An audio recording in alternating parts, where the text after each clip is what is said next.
So what we're going to look at now is initializing the activity in our form when we're managing an activity. And if we look at what we're doing now, if we refresh the page, we obviously see nothing coming in here.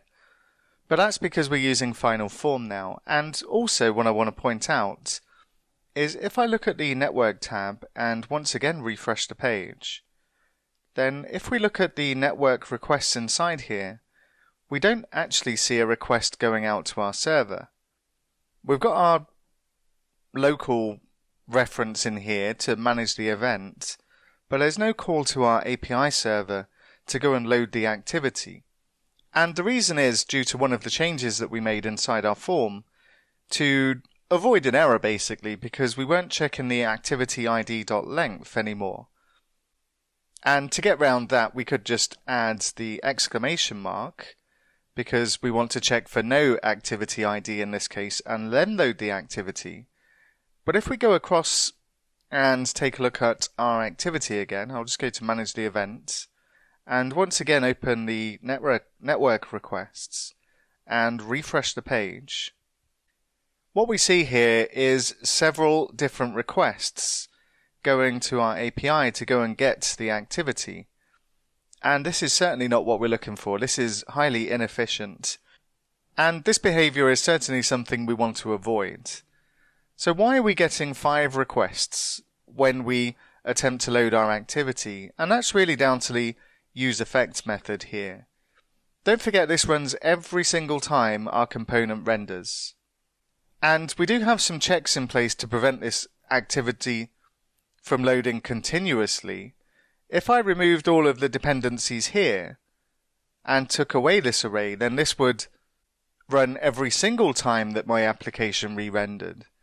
And this would put us into a never-ending loop of loading the activity, so I'm not going to demonstrate this.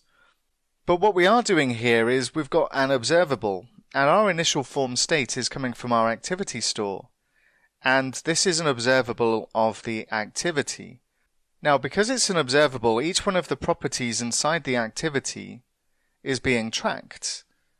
And as our activity loads and we use this useEffect method, this initial form state changes several times until we get the final result. So we don't want to use an observable to set our initial form state here. What we want is the activity we get back from our API. So let's head back to the activity store here. And if we go to our load activity method, what we also want to do in here, because we still want to get the activity from memory if we have it, and if we don't have it, we still want to go out and get our activity from the API. But what we can do inside here, because this is an async method, when we return this, it's going to be returned as a promise. So I can say, once I have this activity, I can simply return the activity here. And I can also do the same for the call to the API as well. And once this has completed, then what I'll return is the activity here. And if we go back to our activity form, then what we'll use inside here in the len method, then what we're going to get back is our activity. So I can specify activity inside here, inside the len method, and then instead of specifying initial form state, what I can specify is the activity and set our activity this way. And then I can remove the dependency on initial form states.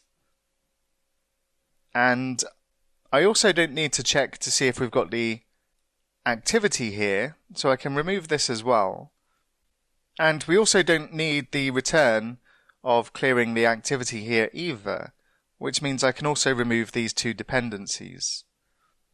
Now what we have inside here is we're going to use our effect, and as always this runs on every single re-render.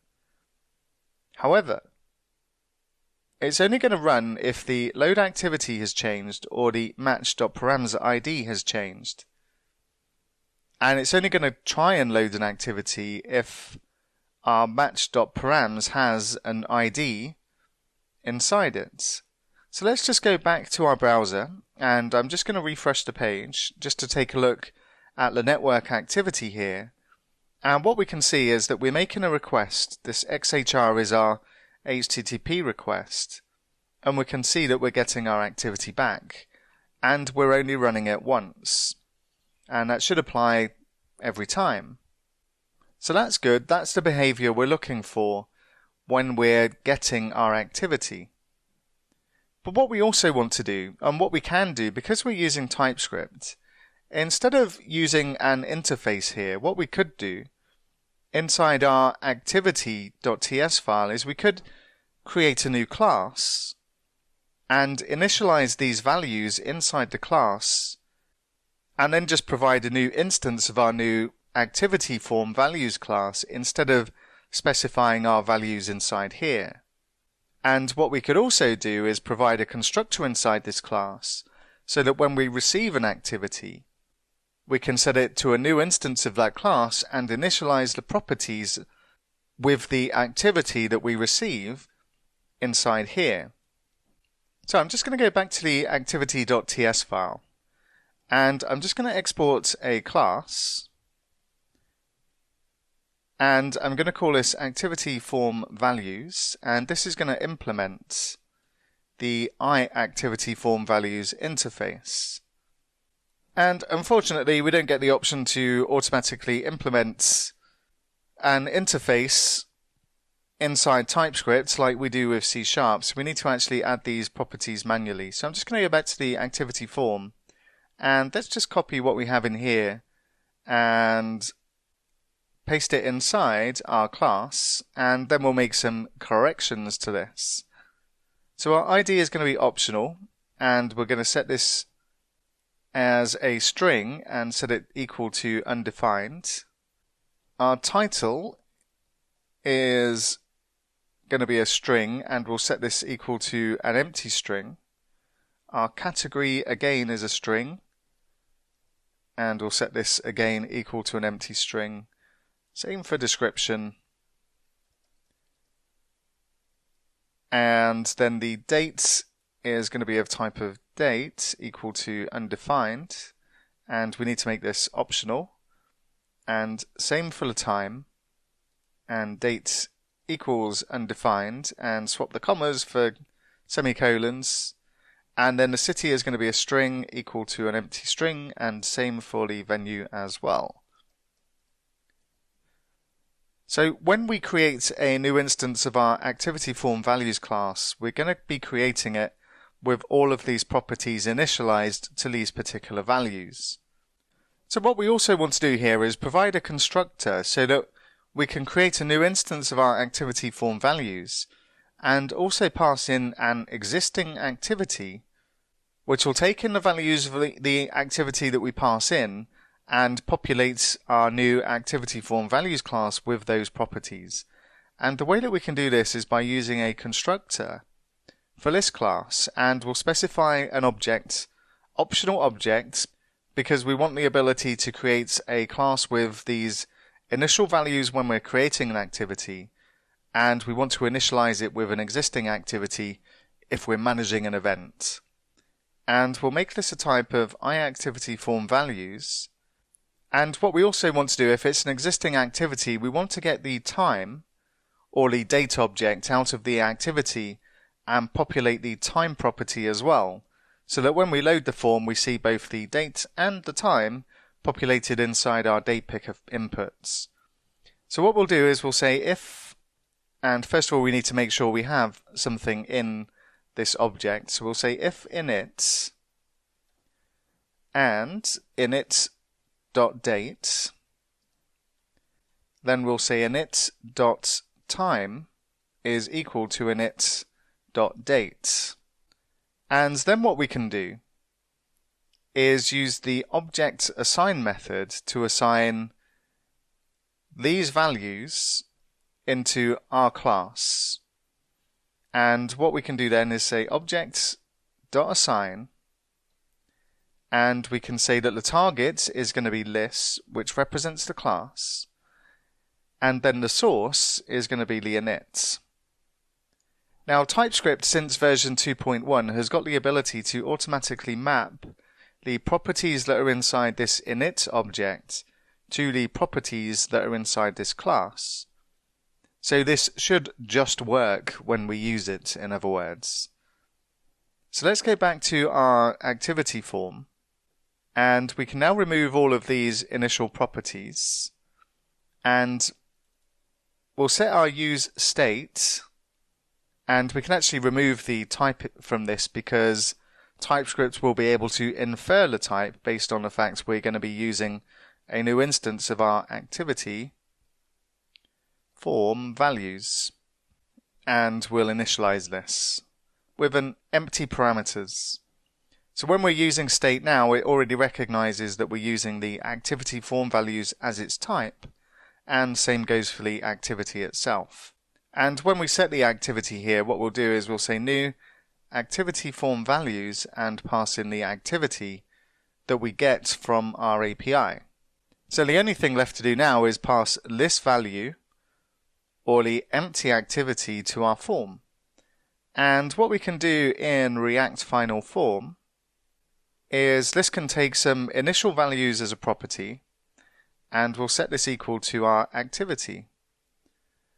And let's go and take a look and see if this has worked.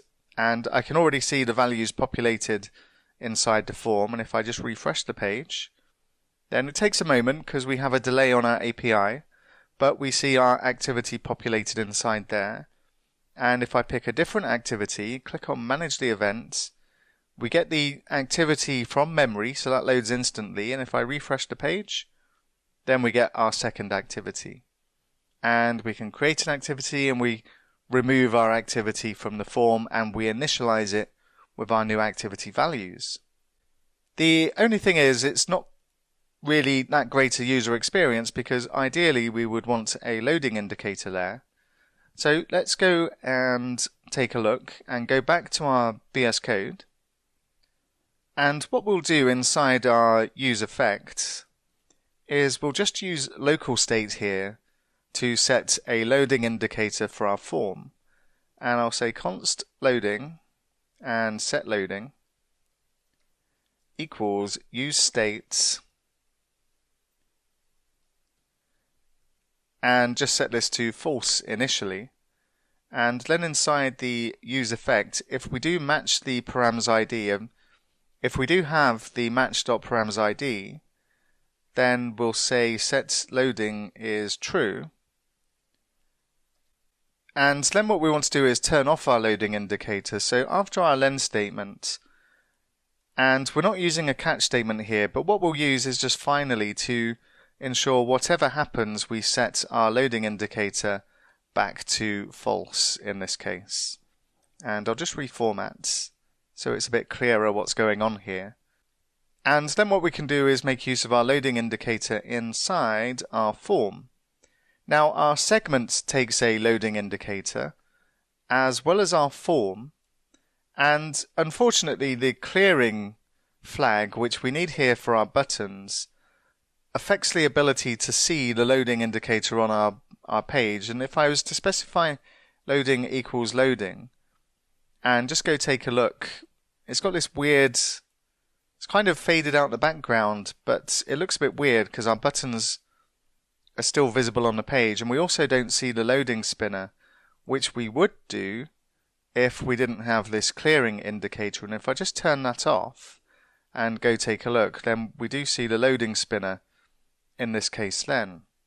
But then our buttons are off the form. So we need the clearing for this. And I'll take our loading indicator and stick it on the form instead, which pretty much does the same thing actually. And if I go back and take a look, we can see that our spinner now is working. And what we can also do is just disable these two buttons as well when the form is loading, just to indicate that they're not in use while the form is loading. And what we'll do is we'll just say disabled equals loading, and do the same for the other one as well. disabled equals loading. And if we go back, we can now refresh, and that looks a bit better. So now we've got a way to initialize our form with our existing activity. We've got the ability to create our activity. What we want to take a look at next is how we can submit this data to our server.